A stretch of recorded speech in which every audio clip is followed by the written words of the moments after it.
নারী সমতা দিবসে আমরা ক্লাস 7 ক্যামেলিয়া সেকশনের ছাত্রছাত্রী বেগম, বিপায়ন, রেপর্ণা ও সন্দীপ্তা এখানে উপস্থিত হয়েছি একটি ছোট্ট বক্তব্য উপস্থাপন করার জন্য। আজ 26শে আগস্ট, নারী সমতা দিবস। এই দিনটি শুধু একটি বিশেষ দিন না, এটি আমাদের সমাজের চেতনা জাগ্রত করার দিন। নারী আর পুরুষের মধ্যে কোনো রকম ভেদাভেদ না রেখে সমান অধিকার, সমান সুযোগ এবং সমান সম্মান নিশ্চিত করে। প্রতি বছর 26শে আগস্ট মার্কিন যুক্তরাষ্ট্রে নারী সমতা দিবস পালিত হয়। মার্কিন যুক্তরাষ্ট্রে 19তম সংবিধান সংশোধনীকে সম্মান জানিয়ে পালন করা হয় এই দিবস। 19তম সংশোধনী অনুযায়ী লিঙ্গ বৈষম্য দূর করে যেন প্রতিটি নারী ভোট দেওয়ার অধিকার পান, সেই বিষয়টি অনুভূত করা হয়। এই সংশোধনীর মাধ্যমেই প্রথমবার মহিলারা ভোটাধিকার পান। তাই এই দিনটিতে মহিলাদের সমান অধিকার দিবস হিসেবে পালন করা হয়। মার্কিন যুক্তরাষ্ট্রের গৃহযুদ্ধের আগেই শুরু হয়েছিল নারীদের ভোটাধিকারের জন্য আন্দোলন। 1830-এর দশকের দিকে মার্কিন যুক্তরাষ্ট্রের বেশিরভাগ রাজ্যে কেবল ধনী শ্বেতাঙ্গ পুরুষদেরই ভোট দেওয়ার অধিকার ছিল।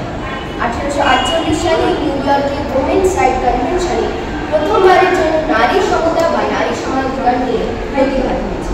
এরপর 1920 সালের 26শে আগস্ট মার্কিন যুক্তরাষ্ট্রের সংবিধানে 19তম সংশোধনী গৃহীত হয়, যেখানে মহিলারা ভোট দেওয়ার অধিকার। এরপর 1971 সালে মার্কিন পার্লামেন্ট প্রতি বছর এই 26শে আগস্ট দিনটিকে নারী সমতা দিবস হিসেবে পালন করার ঘোষণা করে। 1973 সালে আমেরিকান কংগ্রেস এবং আমেরিকার রাষ্ট্রপতি রিচার্ড নিক্সন আনুষ্ঠানিকভাবে এই 26শে আগস্ট দিনটিকে জাতীয় নারী সমতা দিবস হিসেবে স্বীকৃতি দেন।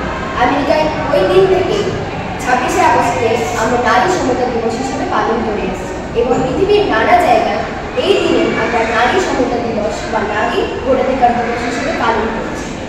আমরা জানি নারী ছাড়া কোনো সমাজ, কোনো সভ্যতা পূর্ণ হয় না। জন্ম থেকে মৃত্যুর প্রতিটি ধাপে একজন নারী আমাদের জীবনের অবিচ্ছেদ্য অংশ। অথচ ইতিহাসের দীর্ঘ পথ চলায় তাদের অনেক জায়গায় অবজ্ঞা, অবহেলা ও বঞ্চনার শিকার হতে হয়েছে। শিক্ষা থেকে শুরু করে কর্মক্ষেত্রে সব জায়গাতেই তাদের পিছিয়ে রাখা হয়েছে। শিক্ষা, কাজ, সামাজিক মর্যাদা এবং সিদ্ধান্ত গ্রহণের ক্ষেত্রে নারীদের পুরুষের সমান অধিকার দেওয়া হয়। কিন্তু আজকের পৃথিবী বদলেছে। আজকের নারীরা আর ঘরের কাজেই সীমাবদ্ধ নয়। তিনি ডাক্তার, তিনি বিজ্ঞানী, এমনকি দেশের প্রধানমন্ত্রীও হতে পারে। আমরা দেখেছি নোবেল বিজয়ী মালালা ইউসুফজাই, ভারতীয় মহাকাশ বিজ্ঞানী কল্পনা চাওলা কিংবা আমাদের ভারতের প্রথম মহিলা প্রধানমন্ত্রী ইন্দিরা গান্ধীরও নাম শুনেছি। তারা আমাদের দেখিয়েছেন নারীরা চাইলে আকাশ ছোঁয়া সাফল্য অর্জন করতে পারে। তবুও আমাদের মনে রাখতে হবে, সত্যিকারের নারী পুরুষ সমতা তখনই আসবে যখন সমাজের প্রতিটি স্তরে নারীরা সমান মর্যাদা ও নিরাপত্তা পাবে। নারী সমতা মানে শুধু আইনের পাতায় লেখা কয়েকটি অধিকার, বরং বাস্তব জীবনে সেই অধিকারকে সম্মান জানায়। ছেলে ও মেয়ের শিক্ষা, কাজের সুযোগ, মত প্রকাশের স্বাধীনতা সব কিছুতেই সমান সুযোগ সৃষ্টি করতে হবে।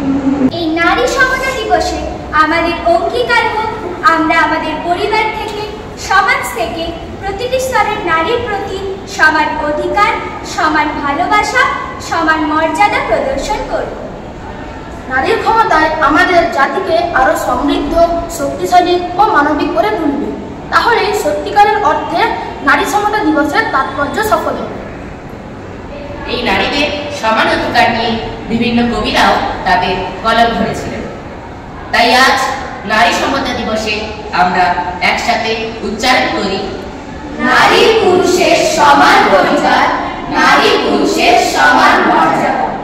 নারী আজও অর্ধেক মানবতা, নারী আজও অর্ধেক শক্তি, নারী আজও অর্ধেক স্বাধীনতা, নারী আজও অর্ধেক মুক্তি। নারীকে বঞ্চিত করে কখনো সমাজের পূর্ণতা আসেনি, আসবেও না। নারী মানে শুধু কোমলতা নয়, নারী মানে সংগ্রামের শক্তি। বিপ্লবের পথে তার পদধ্বনি বাজে, শ্বশুরের শৃঙ্খল ভাঙে তারই হাতে। তাহলে কেন আজও নারী মিছিল, কেন আজও তার চোখে জল? সেও তো চায় শিক্ষা, সেও তো চায় কাজ, সেও তো চাই সমান মর্যাদা। তাহলে বাধা কোথায়? বাধা সমাজের দৃষ্টিভঙ্গিতে, যেখানে নারীকে দুর্বল ভাবা হয়, অন্যের ছায়া ভাবা হয়, কেবল গৃহকোণে বেঁধে রাখা হয়। কিন্তু নারী পারে আকাশ ছুঁতে, মহাকাশ জয় করতে, জাতি জাগাতে, সমাজ গড়তে। তাই আমরা উচ্চ কণ্ঠে বলি, নারী আর পুরুষ নয় দুই ভিন্ন সত্তা, তারা একে অপরের সমান সহযাত্রী। সমান সুযোগ, সমান অধিকার, তবেই গড়বে সত্যিকারের সভ্যতা। তাই আজ নারী দিবসে আমাদের শপথ, ভেদাভেদ নয়, সম্মান